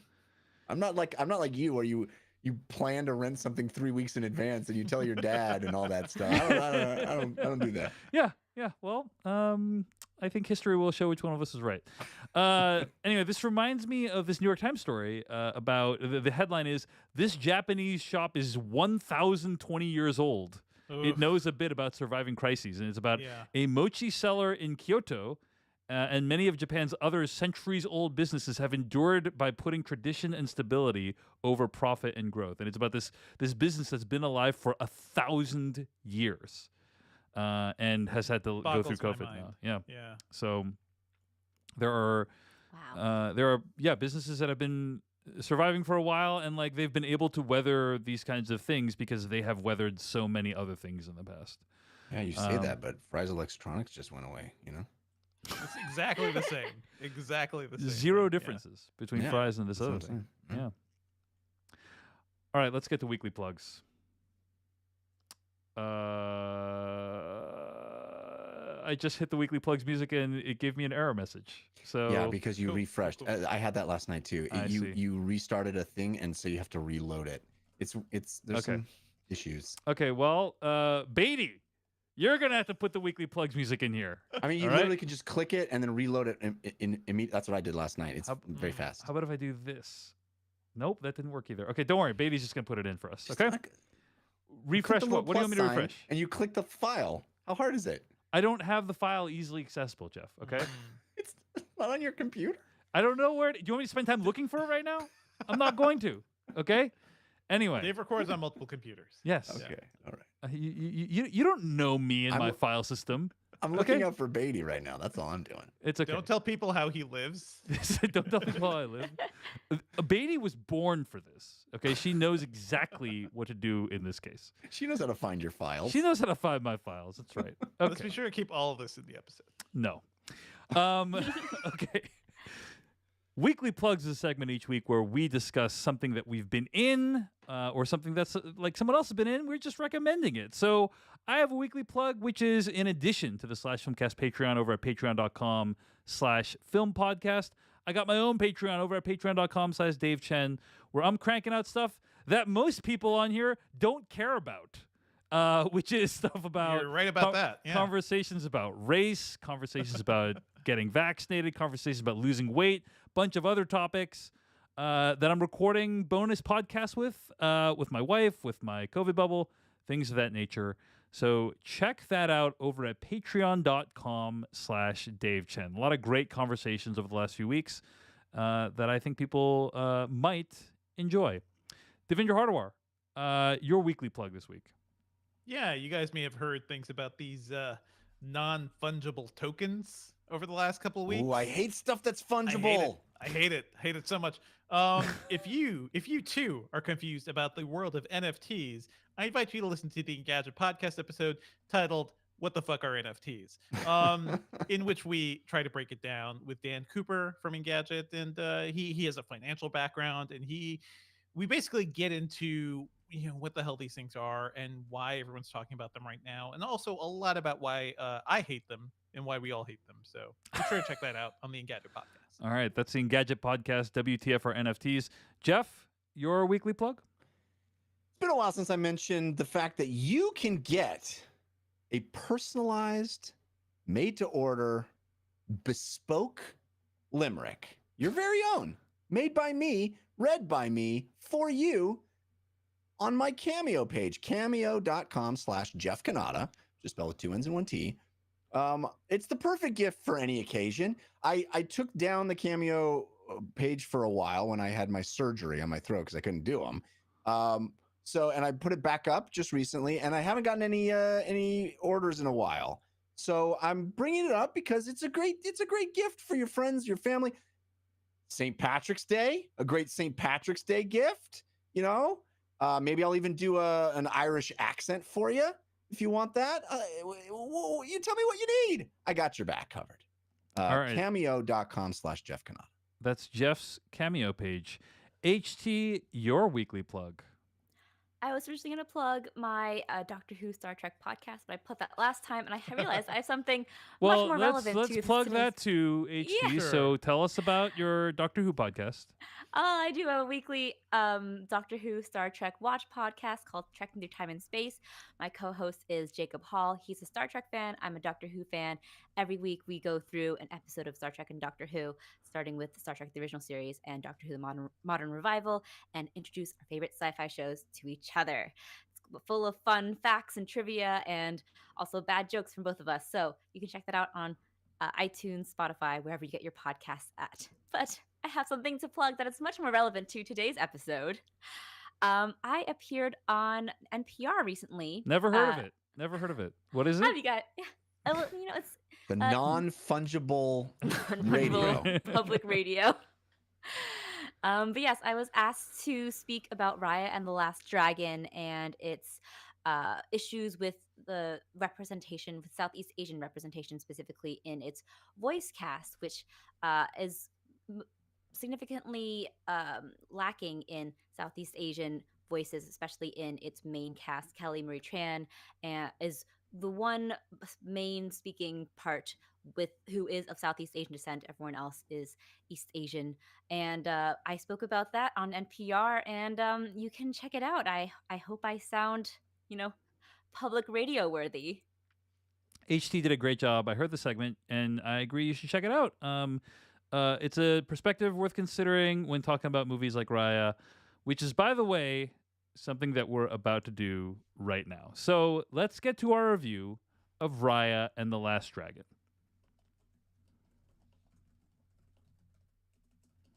Okay, I'm going to stop this recording and restart. All right, Okay. here we go. Okay. Okay, it seemed like Says uploaded. it says uploaded, so we'll see what happens.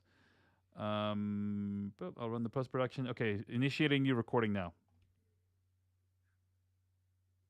Wait, if you start recording, you might lose data that's currently being processed. That's weird. I haven't. Oh, is gotten it because you're doing the post production thing? That's No, weird. It shouldn't do that. Yeah. I think I don't think you'll have a problem. If it says you uploaded everything, did you look in your Dropbox and see if you got everything? Let me check. The other thing is if you have like a Raya clip, you'll have to likely have to reload it. Yeah. No, Beatty will put it in. Okay. It looks like I have 2 files from you, Jeff. So Oh. I wonder if it nice. split them. Anyway, we'll see what the post production does. The other but I have thing, a backup in case. Okay. The other thing, just for your edification, Yep. I did the same thing. I stopped the thing and I started another one, Mhm. and the second one only had, I think, like 15 minutes of show on it. But when I ran post production on the first one, no problems at all, was perfect. Ran post production on the second 15-minute one, and for some reason it did like the full 2-hour show, but wrong. So Okay. I don't know. Whatever. That's I'm gonna worth. send Beatty the backup as well. So Yeah. he'll just use the backup if we need to. Okay. Okay. All right. Refreshing now.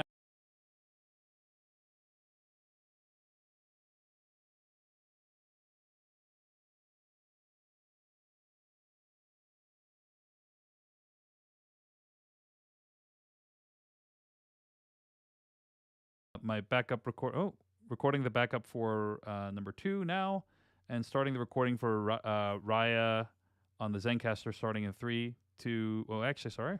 Let me look it up first.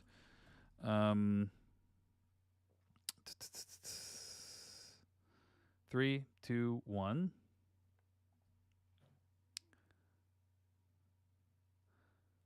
That was from the trailer for Raya and the Last Dragon, which is streaming right now on Disney Plus. I think you can also view it in theaters. I assume we all watched it on Disney Plus, though. Correct? Correct. HT, did you see it Of in the course. screening or anything like that? Or I saw a screener of it with my name and watermarked right in the middle. Yes. Well, Raya and the Last Dragon is in theaters now, Nice or flex though. or watch it on Disney Plus Premier Access with an additional fee. I'm going to read the plot summary from IMDb. In a realm known as Kumandra, a reimagined Earth inhabited by an ancient civilization, a warrior named Raya is determined to find the last dragon. Raya and the Last Dragon is known as Disney's first Southeast Asian princess, which is a big deal, and it's lovely to see that. But I am curious, beyond the fact that it has a cast full of extremely talented Asians and Asian Americans, was the movie any good? HT, what do you think? So I went into Raya and the Last Dragon with a lot of trepidation. I am the target demographic for it. I am Vietnamese American, so I'm of Southeast Asian descent. And Raya and the Last Dragon is a movie that is very much inspired by Southeast Asian cultures, and it kind of is a grab bag of various cultural influences from Vietnam, from Thailand, from Laos, from Malaysia, the 11 or so countries that are within the Southeast Asian region. And while I was a little less impressed by the representation that Southeast Asian representation in Raya and the Last Dragon, I did enjoy the sort of fantasy epic of the movie itself. It's a real like barn burner of an epic. It feels very Indiana Jones meets Avatar: The Last Airbender, which a lot of people have been drawing comparisons to because of the visual similarities in both the character designs and the architecture and everything like that. It is also because Avatar: The Last Airbender also draws inspiration from both Asia and Southeast Asia. But it's interesting because the movie opens with a animated sequence that's almost exactly ripped from Avatar: The Last Airbender's opening, and I was like, wow, I can't fathom how they weren't aware of this. But I have I wondered if this was an issue with that you guys had, because, and it also kind of rolls into my sort of drawbacks with its representation too, because movies like I kept thinking of movies like Pixar's Coco, for example, or A24's The Farewell, in which a very specific cultural story was able to resonate with me so much Mhm. because of that specificity. It became more universal in that specificity. And with Ryan the Last Dragon, it felt like it was trying to do a lot of everything. And by making it a melting pot of cultural influences, it felt kind of like it was trying to be everything and didn't end up being that thing that really I identified with. And this, I wondered why this was happening because Moana did something similar with Polynesian cultures in that it took a lot of inspiration from various Polynesian uh, cultures, but and it had. I think the difference was that Moana took the Disney musical approach, and I think that this is my personal take on this. I think that the Disney musical, the musical itself, is a a format that sort of doesn't allow for any sort of cynicism or anything like that. It's all about that earnestness, wearing that heart on your sleeve and in song. And I felt like I missed some of that earnestness that I associate so much with that Disney magic in Moana, because it's not only an epic, it's also really funny, really like self-effacing, smart, like snarking type of animated movie that you see a lot recently. And I am kind of hit or miss on that kind of humor. I Mhm. think that that sort of DreamWorks style humor, I noticed like so many characters having that DreamWorks, you know, sneer, not smirk, that DreamWorks smirk, and it kind of took me out of really emotionally identifying with the movie as much as I could have. So basically, the grab bag of Ryan the Last Dragon gave me a grab bag of emotions and feelings about this film. You know, it's interesting you mention HT. What was it about Raya that didn't click with you in ways that like movies like Moana did? I was actually reading a review over at The Atlantic by Shirley Lee, which quotes you, by the way. What? So this review entitled "The Flawed Fantasy World of Raya and the Last Dragon," and it actually cites you. But one of the things that Shirley Lee brings out in this review is the idea that what was great about movies like Coco and Moana, which were really specific to the culture, is they brought out parts of the culture that had to do with the culture, right? Like with Moana, it's the idea of like Polynesian people being explorers, and with Coco, the respect for the dead and the afterlife, and so on. And I'm not going to spoil anything about Raya, but like because Raya and the location of Kumandra is this mishmash of all these different Asian cultures, there's nothing in what happens in Raya that's like, oh yeah, like yes, my people do that or feel that way. You know, like there's nothing in there that I'm like I recognize that as like the things of my people other than kind of the visual Yeah. trappings, like And the the food. food, right? Yeah. The food and the decoration. You know, those things they got right. But when it comes to the ethos or the behavior or you know the way that the people's values, there was not much in Raya that I could recognize personally. Yeah, I don't know if I that's the case. Yeah, completely, go I ahead. actually agree with you because I felt like this kind of dawned on me as I was watching the film. I felt like if divorced from that Southeast Asian culture that the Mhm. film draws on, it would have played exactly the same. And while the Southeast Asian cultural influences give a nice texture to the film, it feels very much just like texture. It's not Yeah, actually ingrained in the fabric of the movie. correct. I think a different way of putting it is did this movie have to be about East Asian cultures in order for its story to be told? And I think the answer is no. Like, I think you could have told the same story about a mishmash of any other cultures with the same themes, and it probably would have worked just the same. It wouldn't, you know, I think the execution is pretty Mhm. good. You know, it's not amazing, it's pretty good, but I think that it's sad that it lacks the specificity. I think it really the story really hurts because of that. Anyway, Devendra Hardawar, what did you think of Raya and the Last Dragon? You know, I liked it overall, but yeah, I've got a lot of feelings about this movie too. I'm right there with you, HT and Dave. Like it is it's hard not to watch this movie and be like, man, Disney really liked Avatar, The Last Airbender, and The Legend of Korra. Because the other cool thing about Avatar, right, is that that entire universe is also a melange of like Asian influences all over the place. But you know, it is the Asian influence plus fantasy trappings and plus all this other stuff. Whereas this movie, I think, is trying to be more of like a direct, hey, this is very much should be a reflection of Southeast Asian culture, and it really isn't. So I think that's where that failure kind of lies. Like I can love Avatar and its influences, even because I know it's not trying to be a direct thing, right? And this movie also owes a lot to so much. It owes a lot to Studio Ghibli. Like there is so much Nausicaa in this movie, especially in the way that it's about you know, a broken world and a girl and her sword going out with her friends to like explore this world at times too.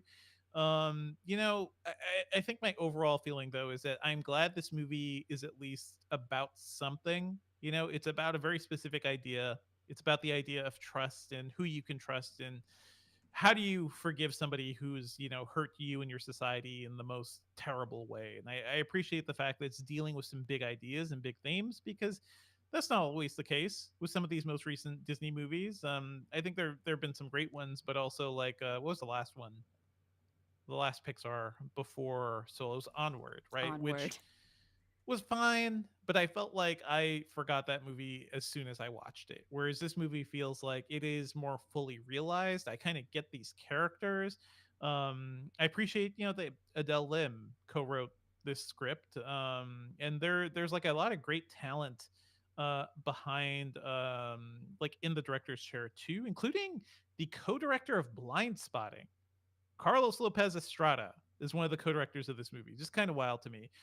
This movie reminds me a lot of Aladdin, I think, and Yes, great in the way example. Yeah. Aladdin works, right? Like Aladdin is very much an action movie. This is very much an action movie. And I think it handles the action really well. I love all the big set pieces, the opening like puzzle sequence, and all the fights are fantastic. But yeah, it's like Aladdin without the songs, you know. And I think the songs kind of really added a lot to that story, but also you look at Aladdin now, and that there are elements of that movie that really don't hold up. Like they basically had to remove a line from the opening song, right, about slaves, because yeah, you don't poke fun at that really. Aladdin was a movie I grew up loving because it was finally Disney saying like, hey, look, a brown guy can be a hero too. But at the same time, it's a movie that really, you know, did not really do well by Arabic cultures at all. So it's complicated feelings. I kind of have complicated feelings about this. I will say I watched this movie with my daughter Sophia, and she was like on board. She is fully on board with everything. In the same way we watch Ghibli movies together, like she loved the characters, she loved the animals in particular. So I think like just in terms of making something that a kid can really enjoy, you know, it's a success. And this is a movie I will not mind rewatching 1,000 times because that's what always happens. So yeah, I appreciate the fact they can withstand those repeated viewings for sure. Jefferson Kanata, what did you think of Raya and the Last Dragon? Well, Dave, I guess you could say what I thought of Raya and the Last Dragon is best summed up in the form of a limerick. Huh. All right. All right. It combines a cool mythology with eye-popping technology. But I hear you holler, it's $30. Well, for me, it was well worth all 30. Wow. Nicely done, Jeff. Also, you like this movie. That's good too. Yeah. I did. Great. I cannot get over something you guys haven't mentioned yet. And I cannot get over how this movie looks. It's beautiful. It's beautiful. Oh yeah. my Yeah. God. Stunning. It is the most beautiful CG animated movie of all time, period. I mean, one of the things that's so great about watching CG animated movies is you go, we're like 5 years away from that being real-time console stuff. Yeah. Like that's how For sure, video for sure. games are going to look very soon. Did Yep. you see there was an Nvidia video actually released recently of real time CG rendering of somebody Yes. like shooting a video and like the background is fully made up and rendered, and it looks insane. It looks realistic. So yeah, it's not just video games, like everything. Production. Yes. The idea of a green screen will be child's play compared to what we can do in 5 to 10 years. This movie is sumptuous. I mean, Mhm. every different location that they go to, it is gorgeous, gorgeous, gorgeous. The way the dragons animate. There's a moment where the dragons, they can like run across water platforms that they create in the air. It is stunning. The vegetation, the lighting in this movie, the lighting, Vegetation is very Avatar-esque, I'd say. Yeah. There's a lot going which on there. Avatar? The James Cameron Avatar, right? The James Cameron, the other Avatar that we're waiting for Avatar. Avatar Yes, 2. yeah. So I mean, I just could not get over how spectacular the visuals were. I loved looking at this movie. The advances that they've made in hair, like the hair of the dragon, is unbelievable. I mean, unbelievable. Kids who are just watching this movie and take it for granted have no idea. It is something special. It's a very, very pretty movie. But I also had a lot of fun with it. I mean, I love Avatar: The Last Bender. It is one of my favorite things, period. And definitely gave me vibes, at Last Airbender vibes for sure.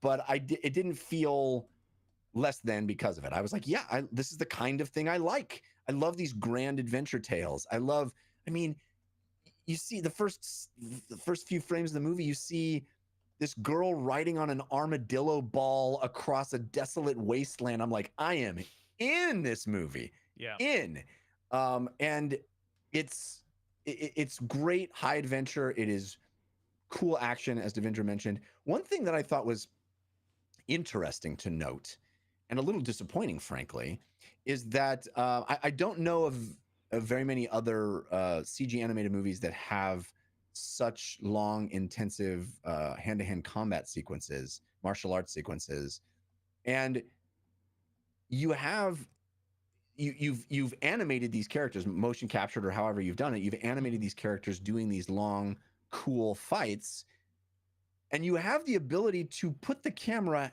anywhere. For sure. You don't have to cut around a stunt performer. You don't have to cut around different takes. You have the entire sequence animated. Why is this still done with lots of cuts?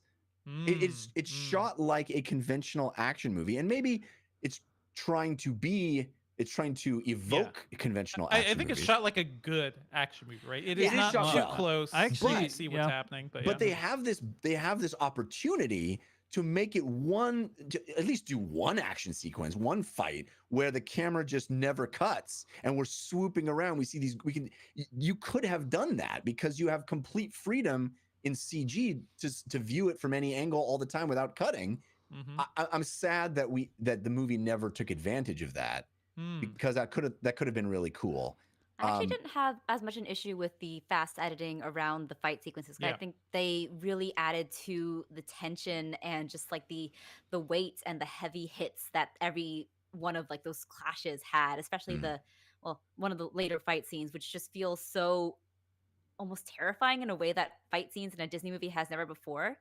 And I really applaud them for managing to capture the realism in that way. It felt like something out of a martial arts movie in a good way. Yeah. And I know that Queen Nguyen, who co-wrote the script with Adele Lim, also consulted on the martial arts styles, which were Nice. Southeast Asian martial arts styles. I don't know the actual names of them, but yeah, I think that's also lends to sort of like that realism, that hard hitting element of them. Right. To what you're saying though, Jeff, like I do not want to erase the triumphs of the Kung Fu Panda series, because I do think that series has actually done a Yes, great job with CG and action and framing and everything. Yeah. I agree, and I think I disagree with both of you guys, which is that I agree with Jeff that the movie's gorgeous, everything about it looks beautiful. It's an incredible achievement in animation, but I also really did not like the action scenes. I thought it was in an uncanny valley, Jeff. I thought it was somewhere between what a conventional action scene would have been shot like and a kind of weightless anywhere camera, virtual camera, right? And I think if this is just how we all experience it. We all experience it in different ways, but from my observation, it's like the camera made too many moves. It was like, I'm not feeling like this is a real camera, and I wish it had been cut and shot more like a Jackie Chan movie or something like that, But that's my reaction to the action scenes. I know that's the danger, though. Like, I think specifically what you're seeing, Dave, like the danger of treating the virtual camera as a, oh my God, we could do anything with this. Right. The limitations sometimes make for help to really craft what the art form looks like. Like it's also like the visual language that we're used to. I mean, here's a question. Yeah. Here's a question, right? Is when you're watching Battlestar Galactica or more recently like Star Wars Force Awakens, right? And you see like shaky cam, like shooting, like barely catching up, keeping like handheld, barely keeping up with Millennium Falcon, barely focusing in frame. Like, to me, I love that stuff. I think that's like, oh, I love that they're pretending that this is a camera actually filming the Millennium Falcon. They're barely keeping up with it. But the question, Jeff, is, do you like that, or do you wish it wouldn't try to imitate the conventions of normal action filmmaking, given that they don't have to? No, I think that's super cool, and I certainly don't. I'm not suggesting you paint everything with the same brush. I'm saying in this situation, oftentimes the way certain of these sequences were shot would be exactly how it would be shot if you were trying to cover a stunt performer, or you were trying to deal with the limitations of shooting only short bits of the choreography at a time. And yes, that's how these movies, real human beings, how you shoot them. And I understand that the movie was doing it in that same way, and I think that it was cool. I think for the most part it worked, but I thought in watching it, I wish there was at least one sequence in this movie that took advantage of the fact that we could do a single, seamless take of an entire action sequence where the camera is zooming around. We all laud Matrix, for example, for having the actual actors learn the fight choreography so that you can have wide shots and we don't have to mask any stunt performers, et cetera, et cetera. I wish this film took advantage of the fact that you literally don't have any of those restrictions, at least in one moment. It would have been a cool thing to do. Yeah. I just think... Go ahead, HT. Oh, thanks. I wonder if not showing when those hits land, for example, which is something that's often done in live action to like mask for the actors not punching or the stunt performers not punching them.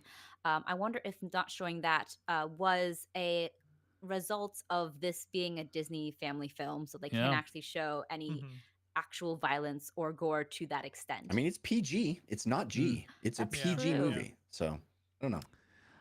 I just think you're saying that's what you want, Jeff. I just don't think that's what you want. Like when I've seen it, like I watched the Total Recall remake with Colin Farrell. Did you ever see that movie? Sure. The opening action sequence with Colin Farrell, like in the original Total Recall, Arnold Schwarzenegger gets in the machine and then he starts freaking the fuck out, and he gets out of the machine and he starts like beating people up.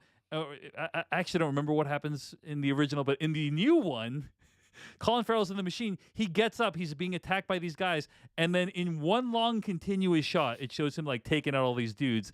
And in my opinion, it looks really, really fake. I just think that like when you see these kind of things with virtual cameras, like the brain understands that it's not real, and it just doesn't feel as good. That's exactly what happened in Matrix Reloaded too. Yes, also because the CG wasn't good. But Matrix Reloaded, we looked at the Burly Brawl, we were like, no, no, thank you. I mean, that was because part of that was because the Agent Smiths didn't look real. But but that's what I'm saying. Is like I just think it sounds better in theory than it actually, like when people actually attempt it, it just doesn't feel as good. But I respect that you have your own. I want to see it too. Like I want to see what the next generation of action filmmaking looks like what we could do with completely virtual cameras. Certainly too, we kind of saw a bit of that in Alita, honestly. Like the way the camera moved in Alita, it was very anime-esque, and it used 3D very well. I gotta rewatch that movie. So I would actually agree. Devendra, you've given two great examples actually of this, which is like Kung Fu Panda. I spend way too much time thinking about this stuff. And Alita. So gotta use it. Maybe the true answer lies between. But Jeff, I don't want to invalidate what you're looking for. I just feel like my personal preference is, you know.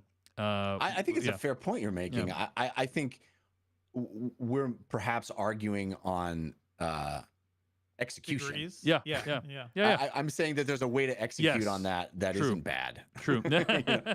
No, I think you're right. You know, to reconsider, I think you're right, and I think Devendra brought up some good examples of when it isn't bad. But maybe it's just really hard to get right. Yeah. So, anyway, I think I share all of your thoughts on this movie. I think like overall, I liked it. You know, HT, I've already shared some of my concerns with the movie, which is just like the problem with this movie is that I think like it uses Asian culture a little bit as window dressing, and it's not that I don't think it's disrespectful. It's just a missed opportunity, you know. So, but I'm grateful that you know I listened to your interview on NPR, and here was my reaction to your interview as somebody who is also an Asian American and has been reviewing movies for a while, which is. Man, it's so great that we can even complain about this. Yeah, this is a great conversation to It is have. great, yeah. Which is It's a it's step just forward. it's great that we can even complain about this because it means that there is like multiple different versions of Asian representation now in movies, and you can evaluate them against each other now. And this one, it's like, hey, it's lacking in these regards. It's lacking in representation. It's lacking in terms of thematic resonance. But then you have a movie like Moana or Crazy Rich Asians or whatever, where it's not the same, and it's like, hey, these movies do a better job of honoring their source material or the cultures that inspired them, and so not to minimize anything you're saying, just like my reaction was not go get him, HT, like this movie sucks, you know. It was like, you know, I'm just glad that we actually have options these days, you know. Yeah, I mean, I'm also not out to, you know, tank Raya and the Last Dragon. I enjoyed it more than my mixed reaction probably probably shows, because I think I did think it was a really fun movie. I did get emotional over the big climax and its themes of trust, and I did love the visuals and especially the action. But I have, you know, my own criticisms of it that stem from a very personal place. And if people, I'm glad. It's fine if people don't also see. Don't also have that same reaction to it, because we all react to movies in different ways. Yeah, I just want to be on record and say I'm very glad it wasn't a musical. Yes. why is that, Jeff? Just Because yeah. I've had enough of those for a while. Wow.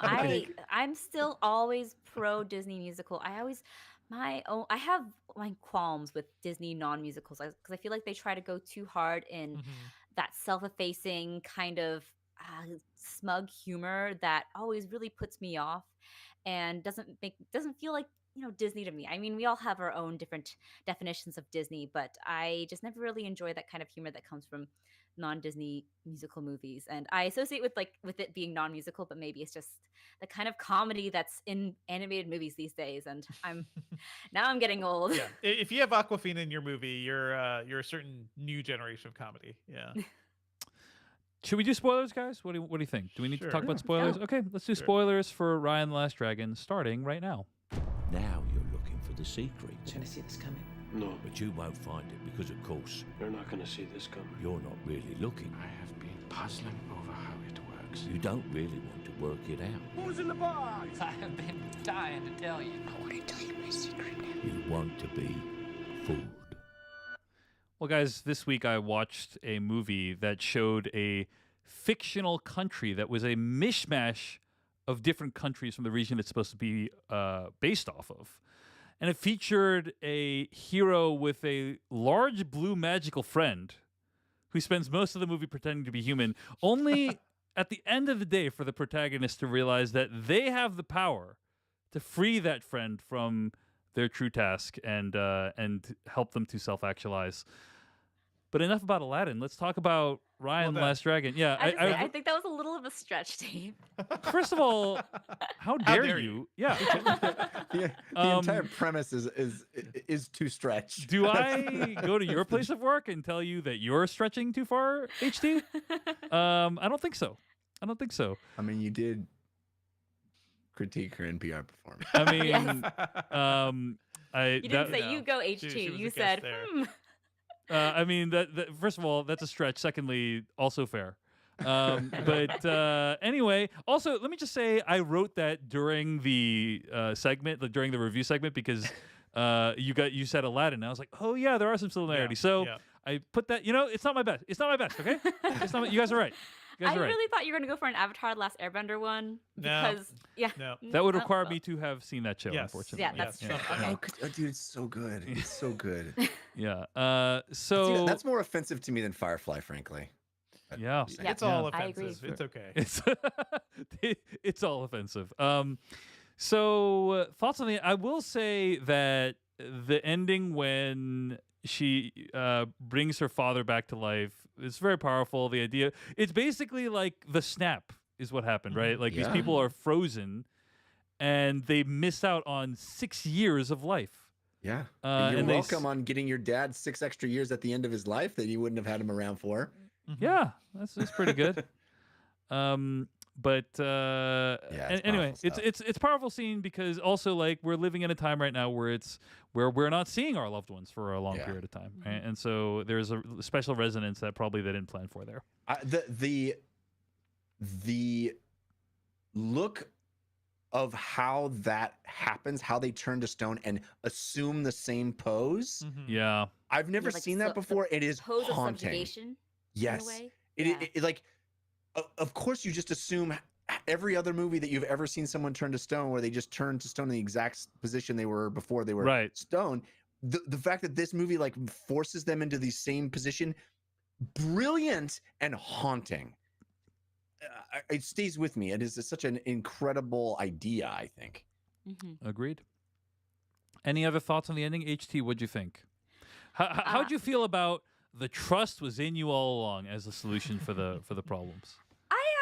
I was on board for it because I'm a cheesy Disney fan, and I know that a lot of people took issue with this and with this kind of theme and this ending because it's not realistic in our current environment and our world. We know that people aren't trustworthy and some people just don't deserve forgiveness. But in the arc of this movie and in the arc of Raya, who is just so immaculately performed by Kelly Marie Tran. I have more to say about Kelly Marie Tran's performance as Raya and Raya as a character because I absolutely love her and how she's allowed to be flawed and angry and all those things. And having all those flaws and anger and being able to bring out trust, I think, is such a brave notion and an idealistic notion for sure.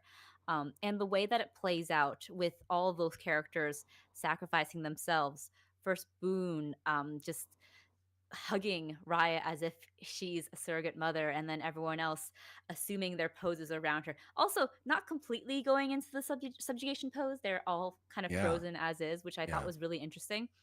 And then Namari just kind of cornered and finally giving into that trust. And it's something that I felt was really earned throughout the entire film because we do see Numari sharing that same reverence, that awe for dragons that mhm. Raya had. She's the one who gave Raya the brooch, and she's the one who, when Sisu came out and snarled at her, was just dropped everything in awe. And I think that that idea of still believing in the majesty of something greater and that magic of the world and putting your trust and faith in that is a really wonderful and very Disney and very optimistic message, but one that really hit me hard, especially with that big climax and the scene of everyone turning to stone. I have to say, it did bring a tear to my eye, and I was really, really moved by it. Mhm. Mhm. You- It's cool too structurally how everyone that they meet as an antagonist becomes part of their team. Yeah, Yep. like a found family sort of unit. Yeah, but I think I love the found family element of it, but it's not just even that. It's they meet all of them as obstacles. They are Yeah. people that are actively working against them, and then they absorb them into the family. I That's thought that very was much the Dragon Ball kind of sense of it, like as an adventure Yeah. story. Like a lot of anime. That's the thing, right? You look at even like something like Princess Mononoke. Like you may disagree with people, you may fight, but a lot of times you end up working together. I appreciate that in a Disney movie. Yeah. Let's talk briefly about Kelly Marie Tran. This is a woman who received a big break when she was cast in The Last Jedi, and kind of played a lovely role in that film of kind of like a fangirl, in some ways. She was kind of an audience surrogate in a lot of ways in that movie, and then was hounded off of the internet by online cyberbullies, and then shafted by the series itself. She was given 1 minute and 16 seconds of screen time in Rise of Skywalker. So it felt like a really stark rise and fall, and I was honestly worried we wouldn't see her in a high-profile release again. It was lovely to see her in this film. I thought she did a great job. HT, you had a chance to talk to her. Your reflections on talking with her and her performance here. Well, talking to her was just lovely. She also greeted me in Vietnamese. She's Vietnamese American too, which I did not understand because I don't speak Vietnamese, unfortunately. But yeah, we had a really short but sweet conversation, and she spoke about taking on the role of Raya and sort of using her own experiences to inform the character. And I think that you feel a lot of her in the character of Raya, who is a lone warrior character who starts to learn to embrace other people and trust and everything like that. But I feel like there's an anger in Raya that you see so rarely in a Disney protagonist, especially a female protagonist at that. And I don't know if that was Kelly Marie Tran's doing, but she really went all out in displaying the anger and the ferocity and the bitterness of this character, which I think was just so refreshing to see in a quote unquote Disney princess. And when she goes into her big climactic battle scene with Amari, Kelly Marie Tran out like screams this sort of guttural scream, and it's fantastic. It's a great piece of voice acting that I was really impressed by Kelly Marie Tran for. It's not always an easy transition for live action actors to go into um, animated voice work, and I think she does a phenomenal job. She has a fun time with the sort of more snarky parts of Raya, but she also really lays into the emotion of the character, which I absolutely enjoyed. Yeah. I think one bit of her performance that's really interesting too. She's talked about in interviews that she kind of imagined a romantic relationship with Namari, and I feel like, first of all, that would have been even more interesting, to be honest. But I feel like Disney's quite not there yet. What did we get But in only the in MCU? DreamWorks do you get dragons fucking. Like it's not something Well, no, Disney's no. ready No, for. Namari's the other Bill warrior. again. Oh, Bill sorry. again. Sorry, I got. What do you? confused. Wow. Did you watch this movie? Wait, You what? have to go into your search history now, Dave. The Sorry. screener is going to be like half watched. I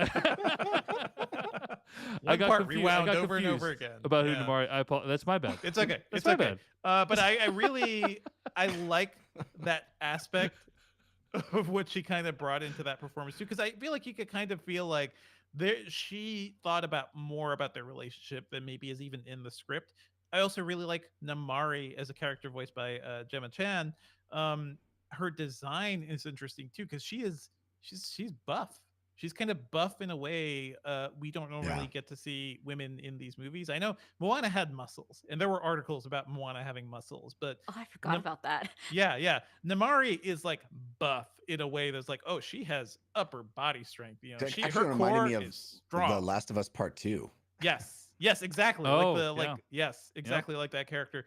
I kind of appreciate that. I do have a dream world of like, where we could have the mature, just slightly more mature, even like YA level story between Their- them. Their Yeah. relationship kind of plays out like a romance, though, Yes, because yes. when we have them meet as children, they have similar interests, and they instantly bond, and they share gifts with each other, and they think that they are the ones that can unite all of the fractured tribes. Mhm. And the betrayal too feels like something out of in another Disney movie might have been a romance. Mhm. And it's that tension between them and that kind of long standing relationship that they've had feels romantic in a lot of Yeah. ways. And I have to There say, are several points in this movie where you're like, just kiss. Like Yes, you guys just just kiss. really just kiss. all the tension, Yeah. all the heat is coming out.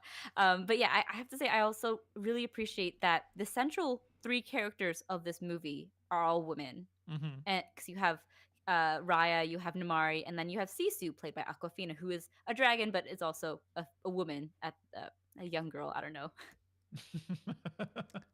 I just want to say I did watch the movie, and I'm sorry I confused Namari with Sisu. I'm just still No, in shock over here. I agree You with can make you, it up Dave. by watching Avatar: The Last Airbender. Yeah, you could. I agree with you. There should have been more dragon fucking. Yeah, Yeah. I mean Yes. that's where I was going, and I appreciate you picking up what I was putting down. Anyway, sorry. Go ahead, HD. Do you have any other thoughts? There's No. one takeaway from this review. It's that Dave thinks there should have been more dragon fucking. All right. On that note, I think we can wrap this up. Thanks so much for listening. That's what she said. Okay. Thanks so much for listening to this episode of the Slash Filmcast, and I'm so sorry. You can find more episodes of this podcast at slashfilmcast.com. Email us at slashfilmcast@gmail.com. Our theme song comes from adamwarrock.com. Our spoiler bumper comes from YouTuber Kyle Hillinger. Check out his YouTube channel. Our weekly plugs music comes from Noah Ross. This episode was edited by Beatty Zhang. HT, just wanted to say again, thanks so much for joining us. We really appreciate you putting up with us for a couple hours. It means a lot. Yay. Oh, Thank it's you. always a pleasure, guys. Thank you. Check out HT's appearance on NPR as well as Trekking Through Time and Space, her podcast about Star Trek and Doctor Who. Next week on this podcast, we are going to be discussing Zack Snyder's Justice League. What? Yep. Of course. Yeah. Yep. And the podcast will be 4 hours long. Yep. That's a thing that's going to happen. Yeah. So Prepare yourselves. ladies and prepare. gentlemen. I mean, Jeff, on a scale of 1 to 10, how much are you looking forward to this movie? I'm not looking forward to this movie. -5. It is a one. It But is. but don't you think it might be better than the original Justice League? Like, isn't that like potentially interesting, right? Yeah. Longer I is guess better. it is potentially Yeah. interesting. Yeah. Yeah. Potentially interesting. I you know what? I would love to have my one on that scale be the perfect number to be pleasantly surprised and come out of that going, "Oh my God, he pulled it off. He made it awesome." I would love to say that. If I had to bet as to whether I will be saying that, the odds aren't good. I would say here's what I have to say. You know, I ask the guys every week, like, watch something in addition to the main review so we can have a nice, healthy what we've been watching segment. I would still like us to all do that, but next week is one week when I will actually understand if what we've been watching is a little bit light. Yeah. Because 1 week you'll actually understand because I will also be rewatching original Justice oh League yeah, at some okay, point. we Yeah. should talk about that. Yeah, Vindra, yeah. you are a glutton. I want to know this. I have a genuine question for you guys. Yeah. And HT, you as well, if you're going to be watching it. Probably Will you watch this movie in a single sitting? I'm gonna No. try. What? I'm gonna Well, try. I can't yeah, even I'm watch a gonna try to. 90-minute You movie. couldn't even watch Cherry all the way through. Look, HT, you're really just going for the throat tonight, HT. Anyway, yeah, I'm gonna try. I'm gonna try to view it in the format in which it was intended, which is to say Yeah. projected on a 4 5-story hours on your couch. 4 hours Yeah. projected on a 4-story IMAX screen. You know, that's Yeah. kind of the goal that I'm going to do. How about you, Jeff? What's your plan? I intend to watch it in one sitting. I What? think I intend to. I don't know if I'm going to Where succeed. are you gonna get those 4 hours? That's my question. After my family goes to sleep, I will be up until 2:00 in the morning watching this. No, I think the great introduction to superhero movies for your kids is Zack Yeah. Snyder's Justice League. I'll give Oh, them yeah. something to feel good about the world. You know, Justice League. Yeah. Take a good look at Superman's son. He's a weapon. It's a weapon. I mean, if there's even a 1% chance that he might turn against us, we have to treat it like an absolute certainty, guys. Yeah. Oh man, we will talk about. There have been several interviews with him too, and Yeah. yeah. His dreams of making Superman fully anti-human, which oh man. Anyway, next week. Next week on the Slash Filmcast, Justice League. I think there's going to be a great guest for that one as well. Look forward to it. We'll see you next time on the Slash Filmcast.